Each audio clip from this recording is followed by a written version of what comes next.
हमारे बहुत सारे दुश्मन भी हैं जिस तरह हिंदुस्तान है, और वो काफ़ी मुल्कों में अपनी जो इन्फ्लुएंस है वो हमसे ज़्यादा रखता है, चाहे वो मिडल ईस्ट हो, गल्फ की स्टेट्स हो, या अमेरिका हो या यूरोप हो। उसमें इसमें कोई शक नहीं कि इंडियन कम्युनिटी ज़्यादा वहाँ पे उसका रसूख है, चाहे बिजनेस में हो चाहे दूसरे मामलात में हो। तो मैं फिर वो लंबी बहस आ जाए, इतने समझे कि उनका ज़्यादा इन्फ्लुएंस होता है। आप यूएई की बात करें तो वहाँ पे इंडियन जो है वो की पोस्टों पे भी हैं, लेकिन हमारे लोग सिवाय टैक्सी चलाने के या और चीज़ें करने के, होटल में जाएं, शॉपिंग मॉल में जाएं, तो आपको सेल्स साइड पे या सारे लोग जो इंडियन मिलेंगे या उनके मैनेजर इंडियन मिलेंगे।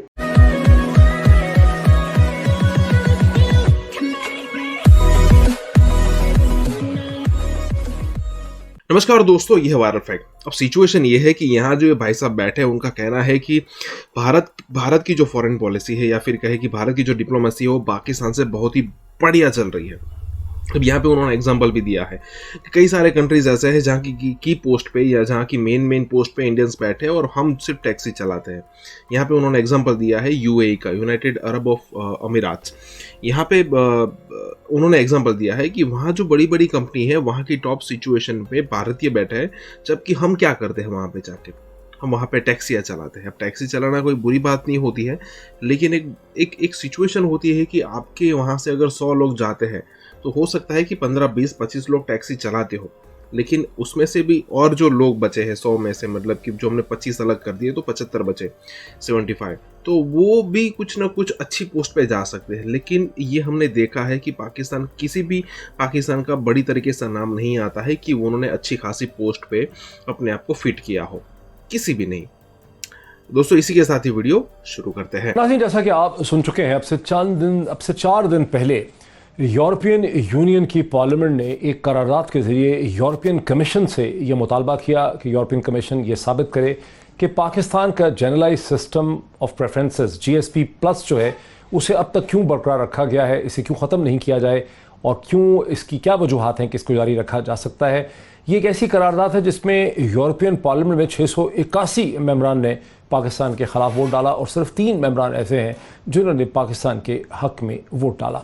इस करारदाद की और इसकी नेचर जिसमें जितनी सख्त ज़ुबान इस्तेमाल की गई है, इसकी अहमियत यह है कि पाकिस्तान का यूरोपियन यूनियन के साथ $8 बिलियन की पाकिस्तान यूरोपियन यूनियन को एक्सपोर्ट्स करता है और $5 बिलियन की इंपोर्ट्स करता है, और यूं $3 बिलियन ज़्यादा ना सिर्फ एक्सपोर्ट करता है बल्कि जो एक्सपोर्ट्स पाकिस्तान करता है $8 बिलियन की यूरोपियन यूनियन में, वो ज़ीरो रेट के ऊपर उन पर ड्यूटी लगती है, या उन पर किसी किस्म की कोई ड्यूटी यूरोपियन यूनियन में नहीं लगती है। इसी चीज़ को GSP प्लस कहा जाता है। अगर यूरोपियन यूनियन GSP प्लस को ख़त्म कर दे तो पाकिस्तान की माशी सूरत हाल के लिए बहुत बड़े चैलेंजेस पैदा हो जाएंगे। कैसे मुल्क में जहां बिजली, पानी और तमाम चीज़ों के रेट्स पहले ही बढ़े हुए हैं, जहां पहले ही अनएम्प्लॉयमेंट है, बहुत से लोग जो है बग़ैर जॉब के हैं, वहाँ पर यूरोपियन यूनियन के इन फैसलों से पाकिस्तान की रियासत, पाकिस्तान की हुकूमत, सियासी जमातों के लिए, पूरे सिस्टम के लिए बहुत शदीद चैलेंजेस खड़े हो सकते हैं।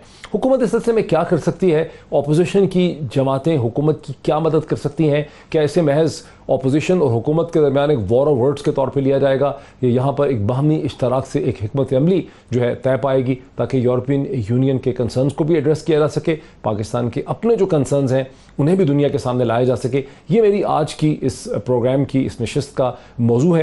अल्लामा ताहिर अशरफी साहब, मेरी कोशिश होगी कि हम सॉल्यूशंस ढूंढ सकें।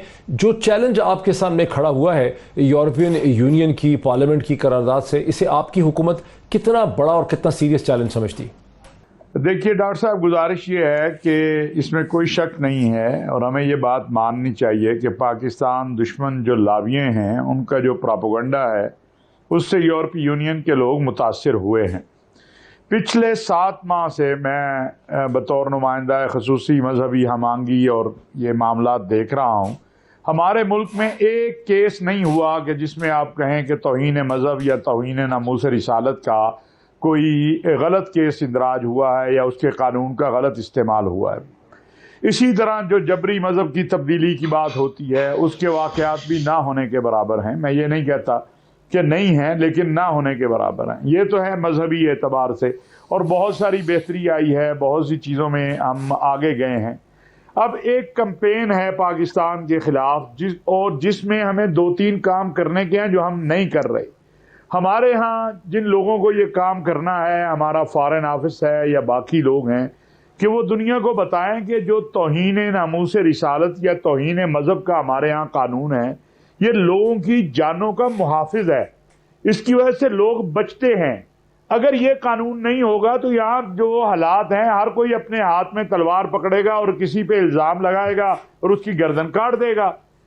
हमारे यहाँ इस कानून की वजह से मैं आपको इन 6 माह में बता सकता हूँ कि हमने कितने लोगों को जब जाके कानून के दायरे में गए तो उनकी बेकसूर थे, बेगुनाह थे और वो आज अपने घरों के अंदर हैं।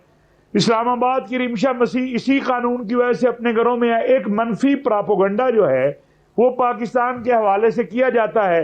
और दूसरी बात है, एक है तौहीन, एक है नफरत अंगेज मवाद, एक है नफरत अंगेज तकरीर और एक है आज़ादी इजहार। आज़ादी इजहार और चीज है, गाली देना, तौहीन करना, नफरत फैलाना ये और चीज है। हमें इस पे कल भी वजीर आजम साहब ने जो OIC इमरान ममालिक के मेंबरान के सुफरा हैं उनसे जो मीटिंग की उसमें भी हमने ये बात की है। और मैं समझता हूं कि इंशाअल्लाह हम अपने दलाइल के साथ अगर यूरोपीय यूनियन के लोगों को आगाह करेंगे वो जरूर मानेंगे। मैं आपको एक आखिरी बात कहूं, आपने भी वो रिपोर्ट देखी होगी, एक बड़ी अलावा साहब आपने कहा कि फॉरेन ऑफिस की जिम्मेदारी है, आपने कहा कि फॉरेन ऑफिस की जिम्मेदारी है। फॉरेन ऑफिस के जराये से जब पूछते हैं तो वो कहते हैं कि जो हमारे डिप्लोमेट्स यूरोप में हैं वो कहते हैं कि उनसे सवाल ये पूछा जाता है कि अगर हुकूमत ने TLP को बैन कर दिया था तो फिर उसके साथ मायदा कैसे किया, उस मायदे और एग्रीमेंट को पार्लियामेंट में डिस्कस कैसे किया। अगर TLP एक बैन जमात है तो उसने सिंध में कराची में होने वाले बाई इलेक्शंस में हिस्सा कैसे लिया। तो डिप्लोमेट्स को कहते हैं कि उनको ये बड़े मुश्किल सवालात के जवाब वहां देने पड़ रहे हैं और हमारी जो अंदरूनी सियासत है वो कोई मदद नहीं कर रही वजारत खारजा की। नहीं, मैं इसमें गुजारिश करूं, पहली बात यह है कि TLP को हुकूमत ने बैन किया, जो उसका प्रोसेस है वो जारी है। दूसरी बात है, क्या आज अमेरिका ने तालिबान से मुज़ाकरात नहीं किए? क्या माजी में हमने मियां नवाज शरीफ साहब के दौर में, जरदारी साहब के दौर में TTP से हम मुज़ाकरात नहीं करते रहे? मैं खुद एक वफद का हिस्सा था जो उनसे बातचीत करता रहा। क्या सवात के तालिबान से बातचीत नहीं होती रही?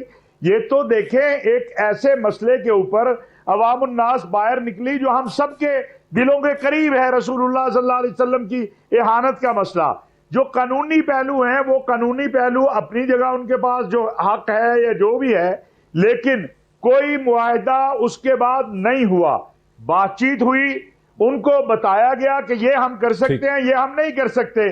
बातचीत तो दुनिया में हर जगह होती है, लेकिन जब तारीके लब्बैक को बैन किया गया उसके बाद उनके साथ कोई नया मुआहदा बिल्कुल नहीं हुआ और ना ही हुकूमत ने कोई ऐसा, मैं समझता हूं, अमल किया। हाँ, उसका लाजमी बात है कि जो इस पाकिस्तान के अंदर एक शिद्दत है फ्रांस के हवाले मुझे जरा ऑपोजिशन को लाने दीजिए किया है तो उस जी आपने ये आपके बाद में वजन है। डॉक्टर फरूख सलीम साहब, क्या ये पाकिस्तान के वजारत खारजा का फेलियर है या पाकिस्तान का सियासी ढांचा जो है वो दुनिया को समझ नहीं पा रहा? डॉक्टर साहब, 3 बातें अगर हम सामने रख लें। पहली बात तो ये है कि जो रेजोल्यूशन पास किया गया है, EU पार्लियामेंट जो है वो फैसला साज इदारा नहीं है। दूसरी बात यह है कि जो भी रेजोल्यूशन EU पार्लियामेंट पास करता है वो नॉन बाइंडिंग कहलाता है, वो लाजिम नहीं है कि उसके मेंबर ममालिक जो हैं उसके ऊपर अमल दरामद करें। और तीसरी चीज ये है कि ये पॉलिटिकल डिजायर की एग्जिबिशन है, यानी कि ये सियासी ख्वाहिशात जो हैं यूरोपियन ममालिक की, ये खाशी उनकी सियासी ख्वाहिशात का इजहार है। तो 3 चीजें, ये नॉन बाइंडिंग है, ये लाजिम नहीं है और ये फैसला साज इदारा नहीं है। इनका फैसला साज इदारा जो है वो कहलाता है काउंसिल ऑफ मिनिस्टर्स, जो एक्चुअली कोई एक्शन ले सकता है। तो अभी तक ये मामला सिर्फ सफारती हद तक है। और मैं, आपने जो सवाल पूछा वो मैं समझता हूँ कि बिल्कुल वैलिड है, और वो इस लिहाज से कि ये रेजोल्यूशन का जो मसवदा है ये पिछले कई हफ्तों से यूरोपियन कैपिटल्स के अंदर चक्कर लगा रहा था। इसमें एडिशंस हो रही थी, इसमें सब्सट्रैक्शंस हो रही थी, इसको एडिट किया जा रहा था। तो उस दौरान मैं समझता हूँ कि जो हमारे सफारती मिशंस हैं वहां पे, उनको, वो क्या सोए हुए थे उस वक्त? उनको मालूम तक नहीं हुआ कि इस किस्म का रेजोल्यूशन जो है वो पाकिस्तान के खिलाफ आने वाला है। उस वक्त उनको ये पॉइंट आउट कर लेना चाहिए था और उस वक्त हमें एक अपना काउंटर नैरेटिव जिसको कहते हैं, हमारा एक बयानिया होना चाहिए था कि ये रेजोल्यूशन के खिलाफ हमारा क्या बयानिया है,